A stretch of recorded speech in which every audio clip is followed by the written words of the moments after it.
Hello, my friends. I'm glad to be here. My name is Lori Smith, and this is Copy Trauma Surviving Abuse podcast. And I just started doing these not too long ago. Just talking about the issues. What are the issues surviving trauma and abuse, right? So, hopefully we get something out of these. I was doing these as just audios, and it was just easier putting them online. But um, I just decided to start broadcasting again daily. So I thought, well, okay, I'll just do them as videos. So hopefully you get something out of this. It's these things are hard to deal with. These topics are not pleasant. They're not fun to listen to. They're not fun to have to deal with. That's for sure. And when I started my healing journey, I realized that I needed to deal with this stuff head on, and you know go through the process, each individual process, and work through it. And so that was in 2009, really, when I started that. So it's been a long haul. But I'm in a lot better place today because of it. Because I went through and did do the work of looking in, and how to process this stuff and how to deal with it, and you know changing the way I felt about myself and about life in general. Right? So um, it was very helpful for me. So hopefully this will help you out. We're looking at dealing with grief and loss. Just because I was sitting around thinking about grief and loss and how it does affect our lives. Grief and loss it's not just you know child abuse survivors that would be dealing with grief and loss. we all we all have to deal with grief and loss, right? But I'm looking at it from a point of really from child abuse or surviving abuse, right? And so these topics are very sensitive. You have to know what's good for you to listen to, so you have to make that decision for yourself. You know, whether this is something that might trigger you or bother you. If you're a survivor of abuse and you haven't been on your healing journey very long, and you're not sure whether this type of information would trigger you and then cause you to have a bad day, or spiral down in your into depression, or you might self injure or hurt somebody else, then you need to turn this off or go watch something else, right? Because we're talking about stuff that's very deep, and um, you know, it's not a fun topic, right? So, I'm just covering what I know to be true about the issues and looking at some material. So, if you feel, if you're far enough along in your healing journey and you're a survivor of abuse and you think, well, you can listen to this, that's great because you know where you're at in your healing journey, right? So, what would trigger you and what won't? So, because we're going to be talking about some things that are, that can trigger survivors of abuse. So, you need to be aware of that before we get started, right? I always put that warning up for people. Um, I'm not really going to talk about too much explicit stuff here today. Just looking at dealing with grief and loss, because this is something I have to face every day. Grief and loss. I mean, we all do. We have our losses and our grief periods of grief in our life. Whether it's a loss of a loved one, or someone has passed away, and or whether it's a loss of a relationship that's ended, or loss of something personally, loss of health, loss of income, loss of job. Well, losses. I mean, they do happen, and we have to learn how to deal with it. And coming from surviving, being a trauma survivor, somebody who survived a lot of trauma, and if you haven't processed a lot of that, those losses, they start to stack up, and before you know it, it becomes overwhelming because it's like loss after loss after loss. So we have to learn how to cope with this stuff and how to deal with it and how to process it so that we can move through the process of moving through the doing the grief work and mourning these losses, doing all of the stuff that we need to do so that at the end of it we understand where we were when it when it occurred, why it made us feel the way that it did, and that we can move forward, we can heal from this stuff. um, does it mean that the loss goes away, or the grief, the thing that caused the grief in the first place, goes away? No. you know I mean, my husband passed away in 2018, just for example, for my example, and I'm still, of course, grieving the loss of him being here with me, and I always will, because he was the love of my life. He was a very special man in my life. He's my husband, and he was He was the most kindest person in the world. It's to me, and he's gone. So those are hard to deal with, right? So whatever you've got going on in your life that's caused you to be having to deal with grief and loss, these things are so hard to deal with, and I don't make light of it because, um, like I said, we all have to deal with these things, and they are hard to deal with. Absolutely, we all have our own sort of way of dealing with things, but they have come up with these different stages of grief, which we are going to look at today. And there's, some say, well, there's some that say 5 stages, some have 7 stages, some say 12. We're just looking at a 5 stage model, just for this discussion here. But you know, I hope that you will get something out of this. We'll see how long we're going to go in this. I actually have lots of information on this because I had done lots and lots of these broadcasts years ago, looking at grief, blog talk radio, and as well other places too. Um, Even just broadcasting on here, talking about grief and loss. So over the years, I've done lots and lots of discussions about this because I had to really look into this stuff. I knew I was grieving, you know, just from being so wounded as a child. I was grieving the abuse. I was grieving the loss of my childhood, and I was grieving the personal losses because of my own choices, and also other people's choices that caused me then to suffer loss. And I had to learn how to get in touch with it first of all, and how to go through the process of dealing with it. And I did that mainly while I was attending ASCA Adult Survivors of Child Abuse meetings and using their Survivor to Thriver workbook, and going through and looking at these issues. And I've done shows on the Survivor to Thriver workbook. If you want to go back and look in the One Child Abuse Survivor to Another, the continuation podcast, um, broadcasting playlist, that's where that is. And I did several many weeks on that topic, doing videos, and there was lots of people in the chat room, and it was really a good series. I hope that people got something out of it. Um, and that was not too long ago that I did that. Maybe last a year or 2 years ago or something. But so yeah, I'm always kind of continually looking at this stuff because I'm still, processing. Um, and probably I don't know if I'll ever not be processing all of this stuff because it was so damaging and so harmful. Um, but I don't let that be the be all and end all of my day. So this is where I've gotten to. This is the strength that comes from doing this healing work, is that I can compartmentalize this stuff. So I can say, okay, I'm going to work on this stuff for an hour today.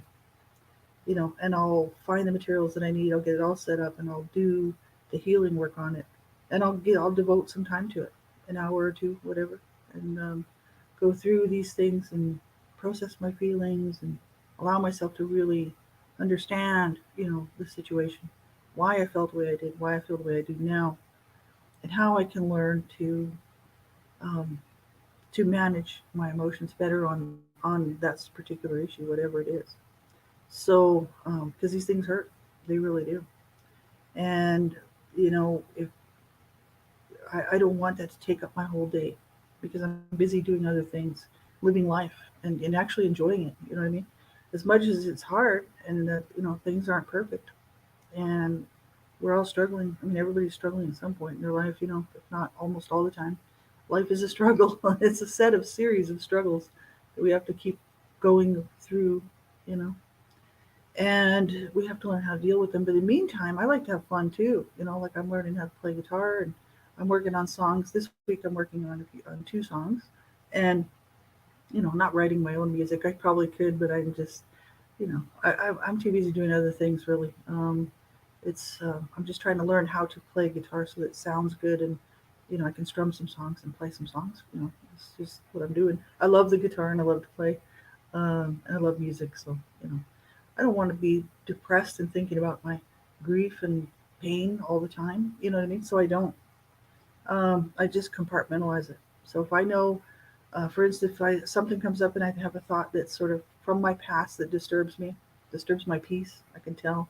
All of a sudden I'm mad, feeling internal anger or internal sort of you know, whatever feelings I'm having towards it, then I realize that I need to work on that, you know. And certain songs will do that to me. Certain, I was uh, I was thinking about a song that I had used to sing years and years ago, and it brought up some horrible memories for me, you know. And this song was "The Wind Beneath My Wings" from Bette Midler from the movie The Rose. Or no, that wasn't from The Rose. That was from the one where beaches or whatever that was called, where that her friend was diagnosed with some sort of heart disease or something, and was dying. That song is beautiful, "Wind Beneath My Wings," and and I was thinking about that song because I used to like to sing that song, and me and a little friend of the family, we sang that in front of 5,000 people at a conference in Tucson, Arizona. Um, it was a Toastmasters conference, and we sang the just a cappella, you know, with no music or anything like that. This song in front of 5,000 people. That was a lot of people. And you know, I we practiced that song for weeks and weeks and weeks before we went on this trip to do this. And her mother was there. My mom was there at one point, one day, and I was singing that song, and I sang it for my mom, and I told my mom, I said, I'm singing this for you when we go to Tucson, because I loved my mom. See, my mom hated me, but I loved my mom, and it didn't matter what I did. It was never gonna it was never gonna gain her love. Nothing I did, she was just never gonna love me. And and that little friend of mine said, I'm going to sing this song for you to her mother, and her mother was just so enthralled. Her mother was just like so happy. She was thinking, oh, my daughter's going to sing this song in my honor. How wonderful, right? And my mom's sitting there throwing me dirty looks, like no acknowledgement, just sat there like this, throwing me dirty looks. And I'm like, I'm singing this from my heart to you, the wind beneath my wings. So when I thought about that song, this is last maybe a week or two ago, you know, it just made me so angry because it brought up the feelings that I had at that time. I was in my 20s actually. I was just 22 or something, 23 or something like that. 22 maybe, just young. I just gotten off the drugs. I had just gotten off the drugs. Yeah, I was probably around 23 or something. And, um, I was wanting to sing this song for my mom, and even at the age of like 23, she would still, 22, 23, right in there, she would still treat me with such disdain, you know, and it really hurt my feelings, and so when I thought about that song, I got mad, and I used to love to sing that song, and all of a sudden I was angry, and I thought, oh, there's some work I need to do, some more work, right? So these things can come up, we have to recognize where it's coming from, and then figure out what it is we're dealing with, whether it's anger, loss, grief, whatever these things are, and then go through and actually work on it. Right. So this is what I do, and I can kind of judge how I'm doing by how I'm feeling about certain things. Right. So, doing grief work is important. Right. So we're going to look at the stages of grief first of all. This is a PDF that I actually brought up. It's from Kubler-Ross. It's the Kubler-Ross model of grief. And this is 5 primary responses to loss. And these stages are denial, anger, bargaining, depression, and acceptance. As someone who is grieving may go through these stages in any order, and they may return to previous stages. So they're not, in order. We could experience any of these things in any given order. Whether it's anger first and then denial, or denial first and then, it's like, or we may come back to it too, right? So this is the issue. This is an ongoing thing. This is why I'm kind of always looking into it. Um, and it's really important to get a hold of this stuff. It really is, because um, you know, unprocessed grief. It's really hard on your body, like unprocessed a lot. By stuffing those feelings, stuffing that stuff. We're going to talk about that in a minute here with Robert Burney, and he's a really gifted guy. He wrote so much material on these things. It's amazing, and it's all out there for free. Um, he's an amazing person actually, and he sent me his book, and he actually autographed it for me. He wrote a nice message for me, and that was really awesome, man. Robert Burney. And so we're going to look at that too. But this unprocessed grief, if we don't learn how to deal with it, it sits there as this horrible energy, within us, and it kind of it can either keep you in a state of depression, you know, or a state of anger, or a state of rage, you know, any one of those things at any given time. Keeps your adrenaline at that fight or flight stage because we're upset, we're not breathing properly because we haven't dealt with the grief. And when I started my healing journey, I realized, like, man, I had so much grief I needed to deal with. It was unbelievable because I couldn't breathe. You know, my friend told me, she says, you need to do grief work. You need to do breathing work. She's a psychotherapist. She used to be a psychotherapist, practicing psychotherapist. Kate Mitchell back in the old days. She helped me out a lot. Let me tell you, she really did. What a nice lady. She was a good friend. We don't really keep in touch anymore, but she's a beautiful person. And to spend that amount of time with me. She wasn't getting paid. This was, she wasn't a practicing psychotherapist anymore. She was retired.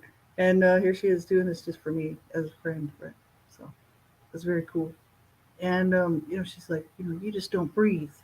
You need to, work through this stuff and then do the breathing exercises, and breathe in, goodness, and breathe out that horrible stuff, and breathe through it and work through it. Right. So, I still have work to do, I'm sure, and I know I do, but I'm so much further along in my journey than I was. Right. I don't have the rage anymore that I used to have. The rage is gone. You know, it's just replaced with love and self-love. Really, you know, a love for who I am, even after the mess and after the aftermath. Like I did a previous broadcast here, just talking about loving ourselves as we are, our wounded selves, with the scars, with the trauma, with all of that stuff. Learning how to embrace ourselves and how to love ourselves, which is really important. Loving who I was, even when I was that wounded child, that little wounded child, learning how to love her, which is me, doing all that inner child work was also very important.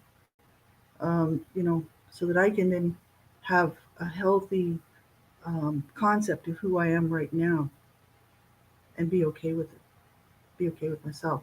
Like I said, at the end of the day, what I realized was at the end of the day, I have to be okay with myself. When I lay my head down on the pillow at night to go to bed and finally close my eyes and drift off, I need to be okay with myself as is, unperfect, wounded, and just dealing with stuff, trying to deal with stuff, right? Just accepting where I am in the moment, sort of thing. So these things are, like I said, it's easier said than done, and you have to work at it. I certainly put the time in. I worked at it, and I worked on several different, you know, models, and did the actual journaling, did the work, right? And it took. I would work on it in the evenings after work, and I would spend, I would give an hour or two to it, and then that's it. And I close the book, and I go do something normal, you know, and do day to day. That's what I'm not, normal. What's normal? Do the day to day. Go hang out with my husband. Go watch a movie.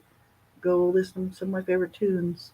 You know, not sitting in that spinning in that cycle of allowing myself to just sit around in grief and woe is me and cry in the blues and I decided I had wasted so much time doing that. Wasted so much time. That's why, I mean, when I finally started my healing journey, I was like, this is it, man. I'm doing it. And my friend, Kate Mitchell, who's a psychotherapist, was like, one thing is for sure, you will make it because you do the work. You will make it because you put the time in and you actually allot the time in your day to actually do the work, to heal from this stuff. And that's what I do. And I still do it. I mean, I give so much time to it. If I need to work through something like this, processing this song thing, I had to go through and think about that. Um, and I probably will go and do some journaling, and do some work and go back, ask myself these questions and, just work through it.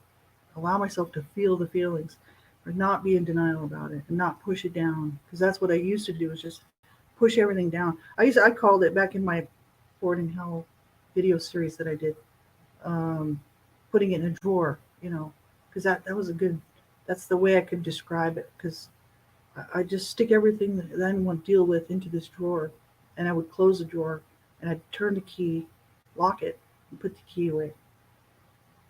And that way I didn't have to deal with it. It's in a drawer. I don't have to touch it. I don't have to think about it, you know. And I could just do my thing. In the meantime, I was a hurting unit, you know, a really messed up person who needed help, serious help, right? And so by stuffing it, you know, it's just not. It helped me for a little while to kind of get through, but then later it all came out, and I knew it was going to. I knew it was going to bubble up and come out and burst through that drawer, and just come spilling out at some point. And it did when I was in my 30s.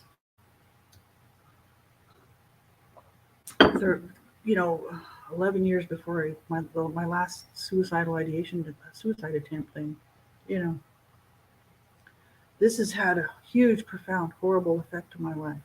The abuse and the trauma and the drama from my abusive family situation was unbelievably damaging and scarring to my body, to my mind, to everything about me.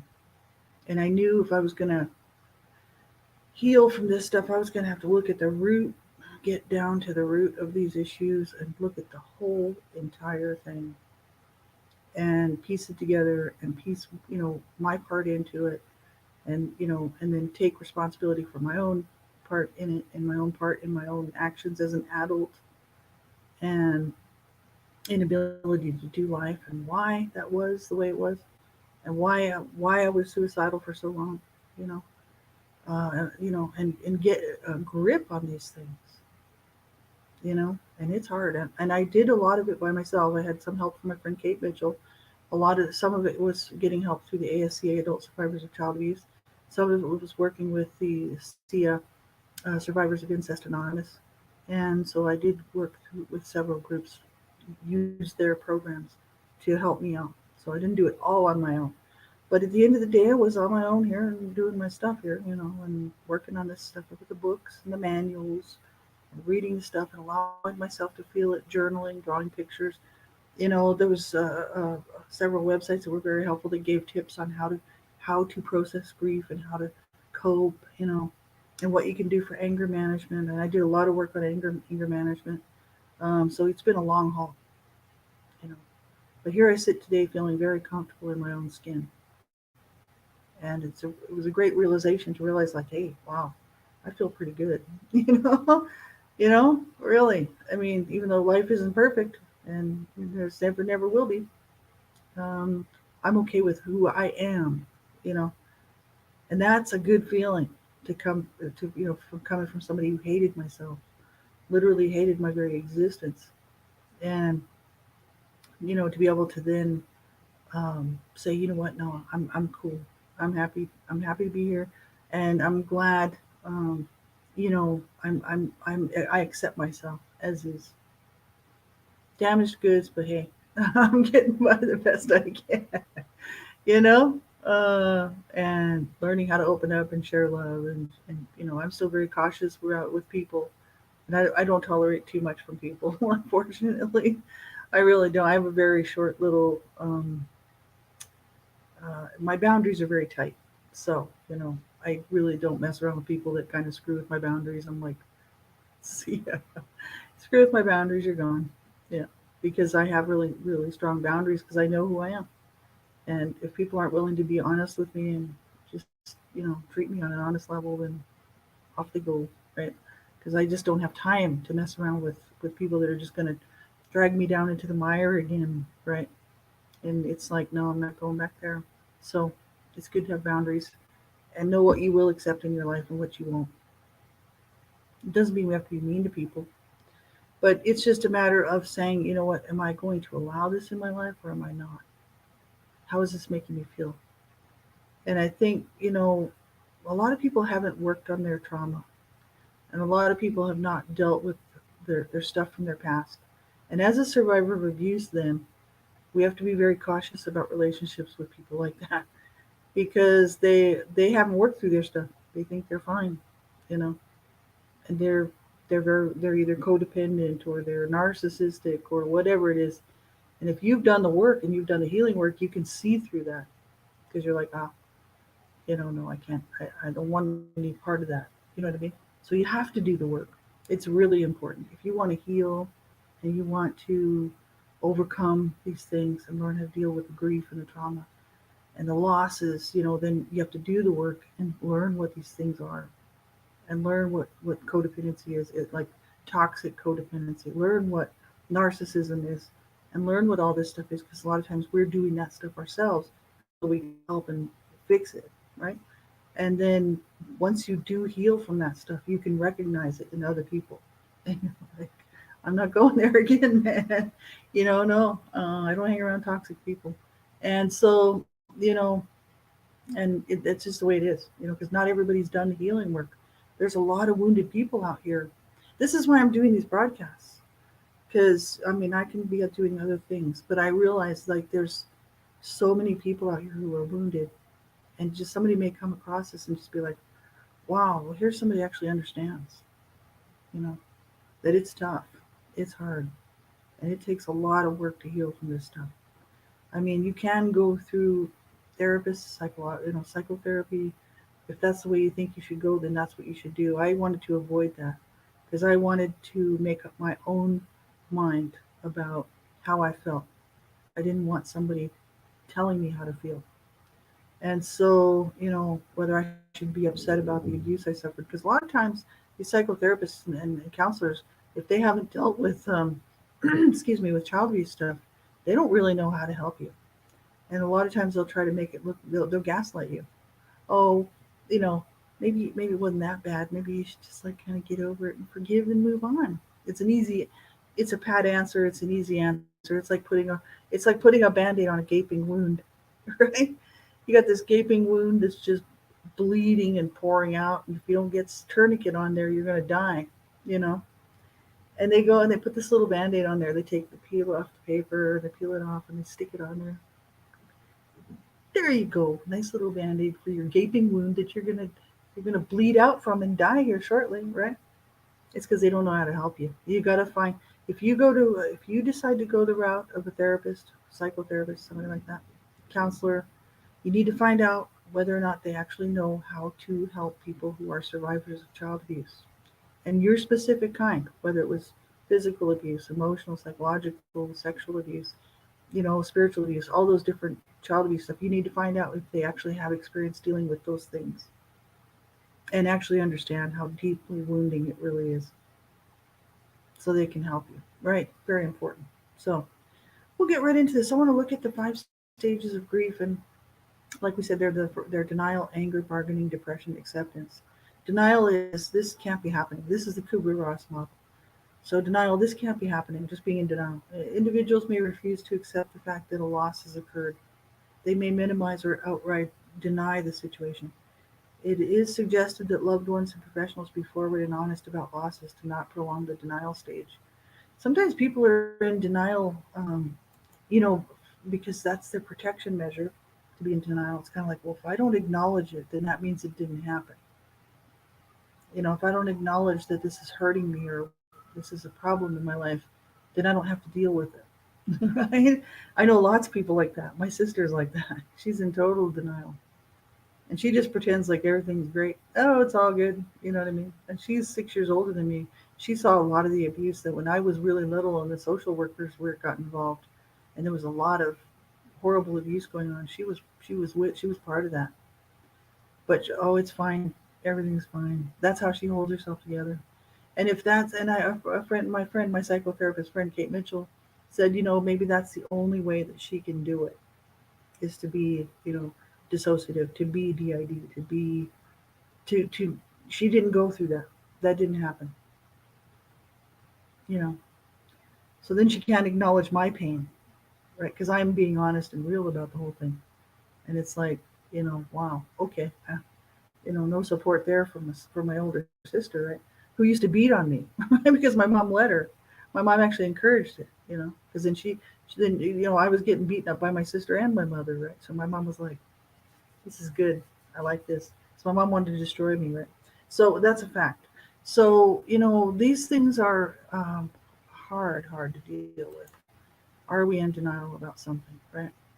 We all kind of maybe do denial in some way, but as far as losses and grief go, losses and grief, things that we're grieving over, um, you know, it's not denial is a stage. It's like, no, it's all good. I mean, I did some of it. I mean, the drug use I think was the denial for me when I first started smoking pot and doing some drugs. It was kind of like, I'm fine, as long as I can get high. If I'm high, it's all good. You know what I mean? Because then I don't have to think about it. I'm high. I'll hang around with my friends. Then I go home at night and have to face what I got to face. But, you know, I just get high again. It's a little bit of a masking way of being in denial, just masking the pain. Right. So, and masking the reality of the situation. Right. It's kind of like, well, as long as I'm high, I don't have to pay any attention to what's going on or what's been going on my whole life. Of having to watch my parents try to kill each other on a regular basis, and just the general abuse in the home, and then dealing with my mother on my in my own situation, which was horrific, and you know just going to school. I could be somebody else. See, when I was high, it is a form of denial. It's kind of like I don't have to be that person that real Lori that's in this situation that's just absolutely a nightmare. Um, I'm the cool chick. I get high, I party, I drink on the way to class. I used to drink alcohol on the way to class. I sh- I'd be like chugging bottles on the way to class across the football field. I'd be in class just laughing, having a good time. The teacher would be like, "You were this close to getting kicked out of my class, man." And because I'd be laughing, I thought it was great.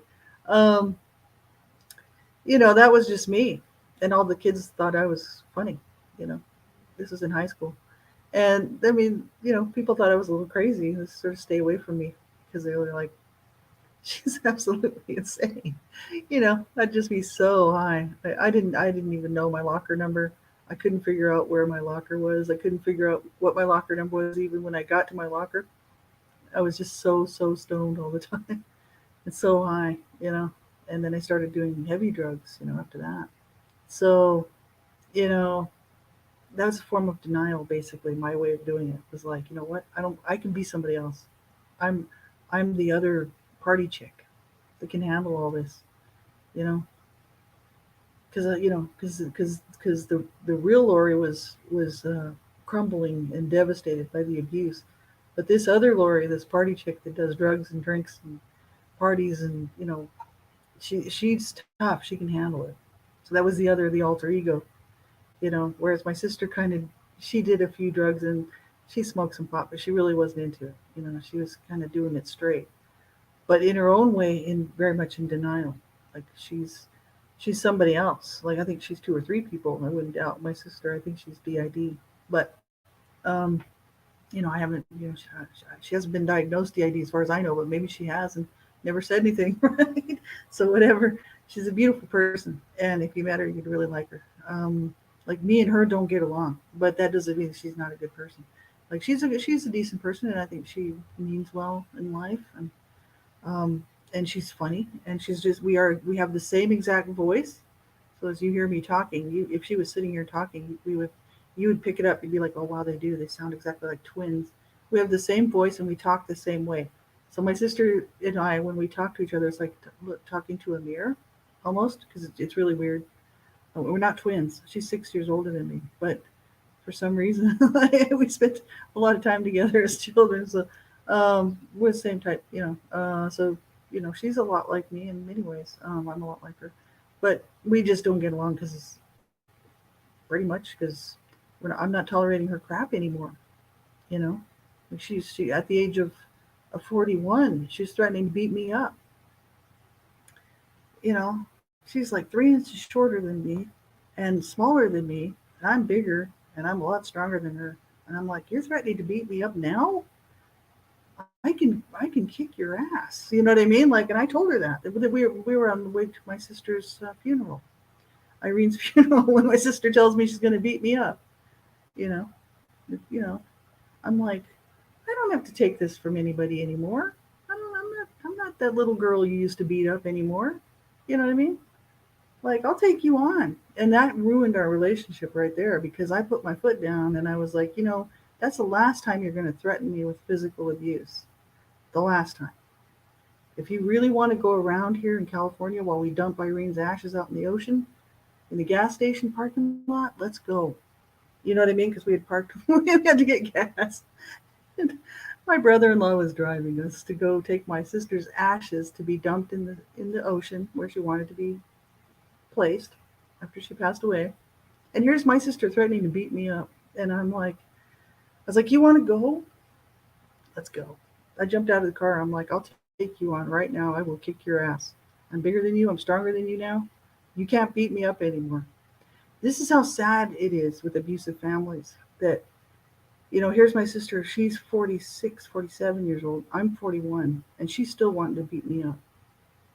Because as a child, she could pound me. She could like literally kick my ass. And my mom would be like, that's fine. Go ahead. Because that's what my mom was doing to me. See? So, I can't have people around me like that. I had to cut her off. I'm like, you know what? I'm done with that.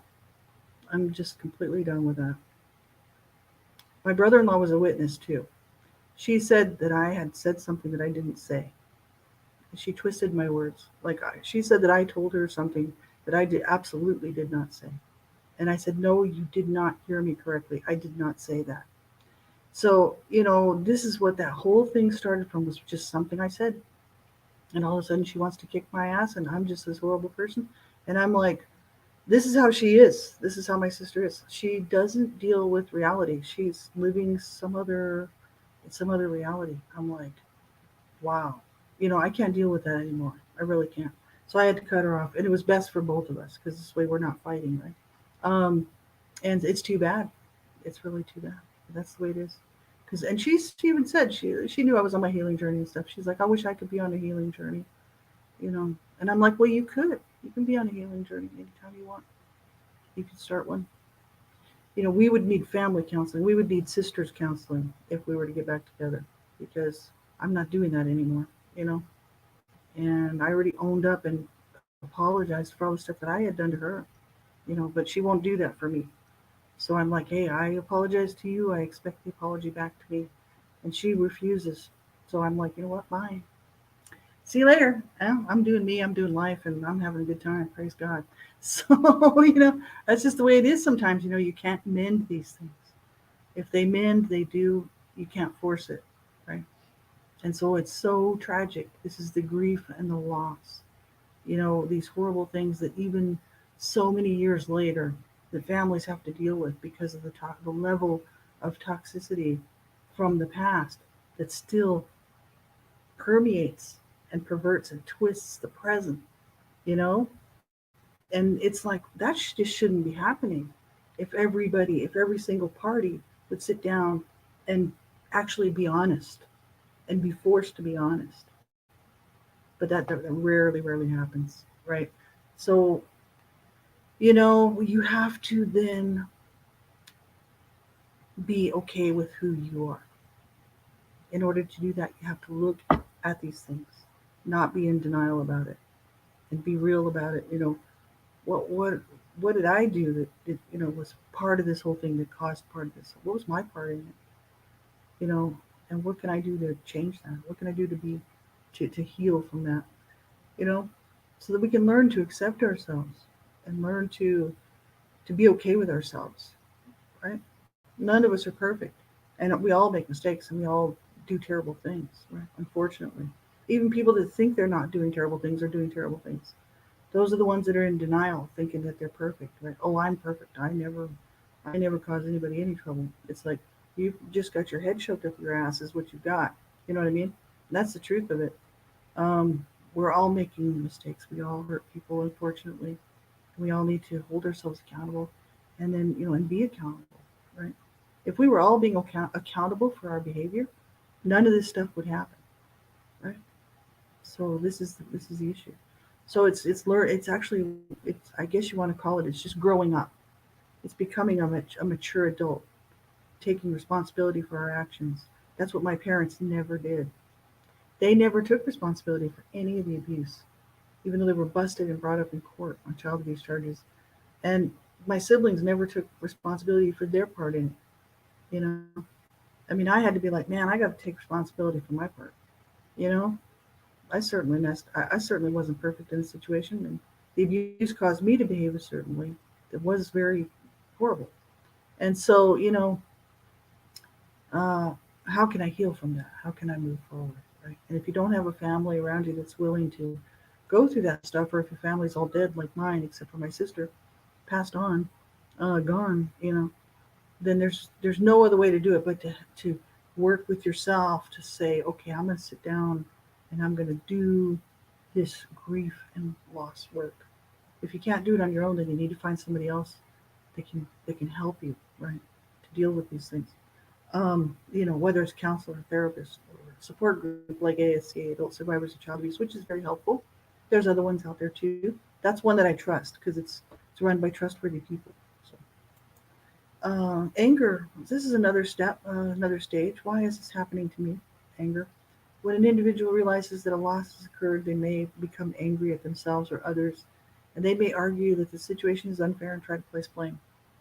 So anger, I mean, that's just this is so superficial, this article here.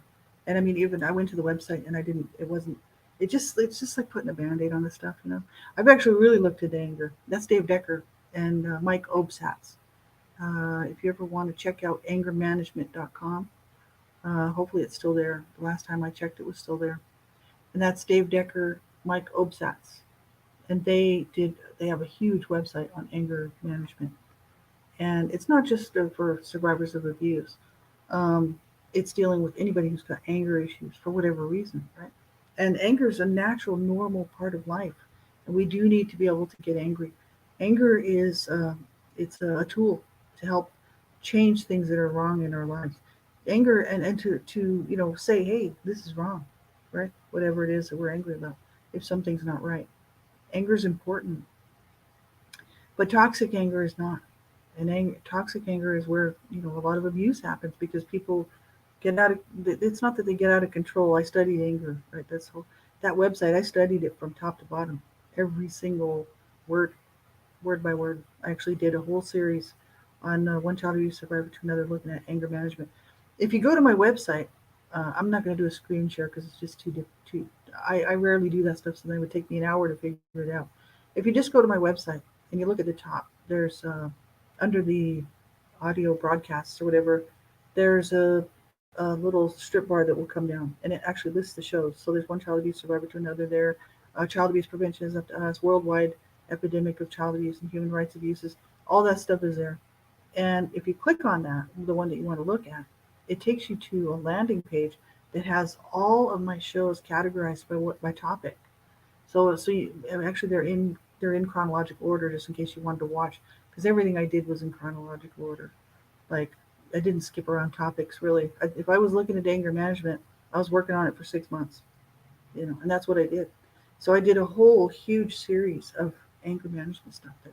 So if you're really interested in what I hear what I had to say about that, you can check that out. Because I learned a lot about anger through their website, or just go to their website, angerresources.com, and Dave Decker and Mike Obsatz. Wonderful stuff, absolutely wonderful. And you can take a little anger test there and all kinds of stuff. It's a cool website. So it really helped me out. Really, it did because it helped me to make sense of my anger, where my rage was coming from, where my anger was coming from, and what's healthy anger, what's not healthy anger, you know. And so these things are important. So this little PDF here snippet is just not even. It's just barely touching the surface of the issues, right?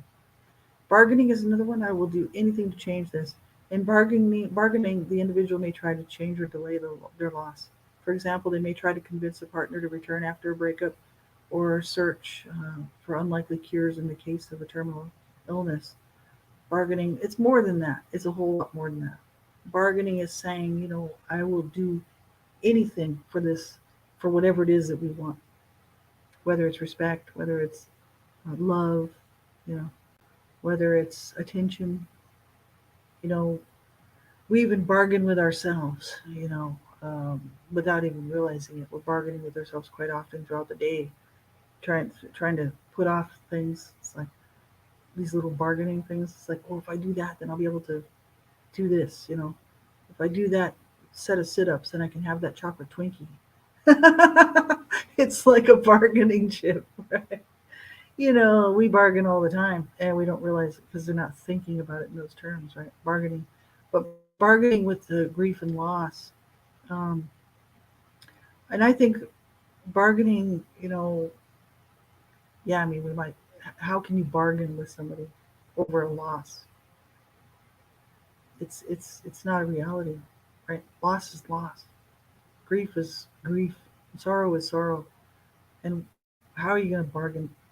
But it is a stage I think that we do go through. It's weird. So yeah, I did a whole, like I said, I did a whole set of series on not only anger management but grief work as well.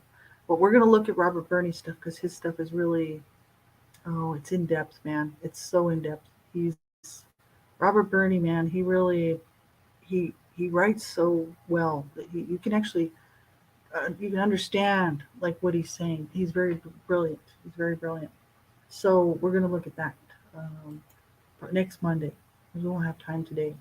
But go to his website, Robert Burney, Joy to You and Me. The next one is depression. What's the point of going on after this loss? At the stage of depression, the individual has come to recognize that a loss has occurred or will occur, and the individual may isolate themselves and spend time crying and grieving. Depression is a precursor to acceptance because the individual has come to recognize their loss. So at least, once you get to the depression stage of, you know, allowing these feelings to surface and, crying and mourning and grieving, and actually being depressed, laying on the couch crying or whatever, is kind of like the point where you say, okay, yeah, this is devastated me. I'm now devastated. I can't deal with, whatever it is. I can't deal with this, or I don't want to deal with this, but it's coming anyway, you know. And it is important to feel the feelings. That's what we are going to talk about with Robert Burney, and we'll do that next Monday. Um, I figure I'll just do this show on Mondays. I'll just keep it on Mondays, just one show per week, because I'm working on all these other biblical stuff that I want to do, and it's that's probably good enough. I think just to do one per week. Um, Acceptance. It's going to be okay. That's the final stage. Finally, the individual will come to accept their loss, and they understand the situation logically, and they have come to terms emotionally with the situation. It's going to be okay. Um, you know,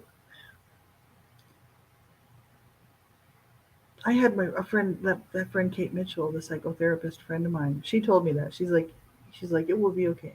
It'll all be okay. And I didn't believe her at the time when this was back in like 2012, 2011, 2012. And when I was writing One Child Abuse Survivor to Another, the journey about the CSA child sexual abuse. And she was helping me get through that stuff with meditation, with this Your My Envisioned Mind program, um, and just working with me on that. So that was very kind of her to do that. I'll never forget it. Um, and she would be like, it's going to be okay. Right? And I was just in the back of my mind. I would never say to her, I don't believe you, right? That's rude, right? She's trying to be helpful.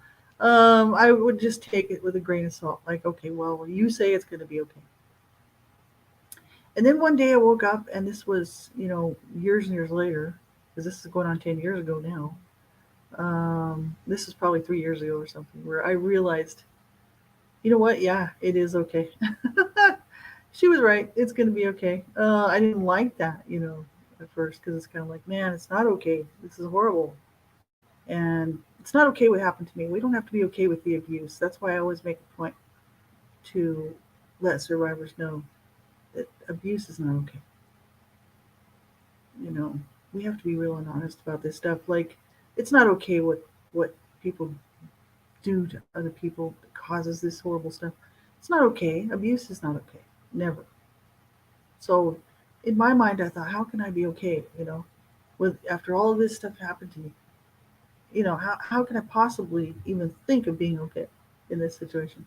It's because I was not separating myself from the abuse. Abuse is not okay, but I'm learning how to be okay, you know? And that's the healing work that I've done is to be able to say, you know what, yeah, okay, I'm okay, you know, and truly okay. That I don't the same trauma that haunted my life is, it's still there, but it's way out there, you know. Whereas before I was meshed with it, like intertwined with my life. Although I was in, I guess you want to call it a form of denial, because as an adult, I was doing life. Cecil, married to Cecil, my husband, and living this life with this man, and just dealing with stuff, trying to deal with stuff, but working at banks, and conversations would come up, and I'd talk about the abuse. I was never in denial that way. I always tell people, some things about certain things, just depending. Um, and people would be like, "Wow, you've been through a lot." Um, but I never dealt with any of it. And then I'd hit rock bottom because all of a sudden it would become too much, because I'd maybe something would cause me to allow those things to come to the surface a little bit more, because like I said, I had pushed that stuff so far down, you know even in my 30s when my mom passed away and I was living here in Calgary. um, I actually came back and moved here to Calgary. I was by myself, and that drawer burst open, and I was it was horrible. It was a bad nightmare, and but I just dealt with it the best I could. I hadn't done any healing work, and I still hadn't done any healing work. But I knew it was going to be bad, you know. And so, I just stuff it again because I'm good at that. I got really good at it. Just stuffing those feelings, stuffing all that stuff. I can do this. I can deal with it. I can get up off the ground and I can keep going. As an abuse survivor, that's what you have to keep doing, right? So it's like get good at it, right? At masking these things, hiding, hiding it, right? I can do life, no problem, right? In the meantime, I'm just a shell of a person, really. So, through this healing work, I was able to separate myself from it. So in other words, I'm me. Yeah, what happened to me is real, true, and really happened. But I'm so much more than that abuse. You know what I mean?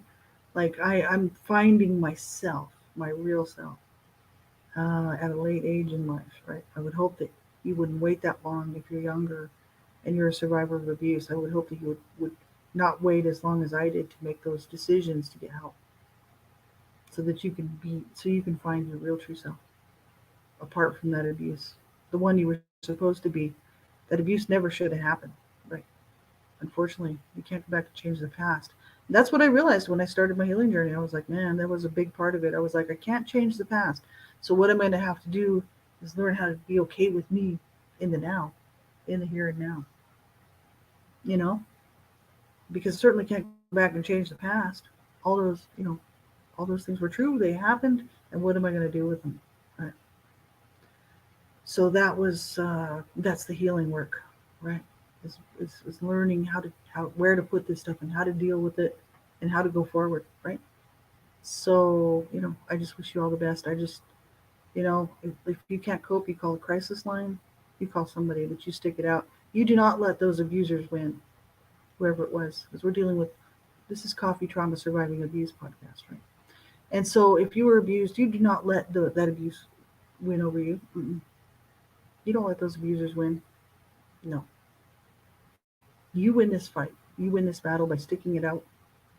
And you win this fight. You win this battle by getting help, reaching out, even if it's anonymously, like I did, because I wanted to start out anonymously before I started broadcasting worldwide and putting this stuff out here. I was, I wasn't sure. I was like, okay, I guess I'd go anonymous because I don't necessarily want my name out there. Um, you know, I wasn't quite sure how I was going to deal with all this stuff. And you know, you just get help from somebody. You get help. You do not. allow yourself to go down because of this. That's what happened to my brothers. Two of my brothers took their own lives. You know, people, well, they were drug addicts and they had horrible adult lives, but I know where they came from. That's the issue. You know, I know the garbage they went through as children, and they took their own lives. And I'm like, man, my parents won in their situation, not with me. Mm-mm. Nope, and it was close. It was that close for years and years and years. They almost won. See, I'm so glad. I finally said, enough is enough, man. I'm winning this fight. I'm going to get help and I'm going to have a good life. And I am. And that's a slap in my abusers' faces, every single one of them. I'm like, every day I wake up and I'm like, man, this is my victory. Yeah, that's what I want for you. Take care, everybody. We'll see you next Monday. If you're into this show, I'll be back Monday, same time, same place, 12 noon, God willing, Lord willing. Otherwise, if you're into the Bible, you can join me for my Bible studies that I'm doing. I'm doing 4 broadcasts per day, so that's about 4 hours a day. And 2 hours in the morning and then 2 hours at night. Then I got the rest of the day to do whatever I need to do, right? Real life. And so, which this is real life, really, for me. But also, I do guitar practice and have to do, certain things like clean, take the trash out. I got things to do, right? And I got to look for a job, right? So I got to get a job. So for the next 2 months, I'm going to try to keep this schedule, right? So, um, if you're into it, join me. If not, don't worry about it. And I just wish you all the best. Make sure you reach out and get some help. And like I said, if you're struggling and you can't cope, you call the crisis line. You call somebody. You make sure you stick it out because I want you to. That's why. You have to want to for yourself, but I want you to. So remember that Lori Smith wants you to stick it out. Have a great day, everybody. Talk to you soon.